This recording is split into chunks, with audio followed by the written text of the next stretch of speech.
আমাকে আজকেই একজন বাংলাদেশের কোনো একজন ভক্ত পাঠিয়েছে একটা ভিডিও। একজন হুজুর আছে, তার নামটা জানি না, কি আসিফ না কি নাম, কি বুঝলেন, কি আসিফ, হ্যাঁ আবরার আসিফ, যাই হোক, সে দেখছি একটা মঞ্চ তৈরি করেছে, মেয়েরা বসে আছে, মাইক হাতে নিয়ে সে প্রেমের প্রমোট করছে। কি প্রমোট?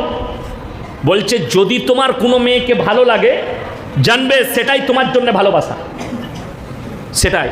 তো তাকে বলতে চাই, ওরে হারামখোর, তোর মা যদি বাজারে যায় আর যদি কেউ বলে তোর মাকে ভালো লেগেছে, তা তার বউ হবে?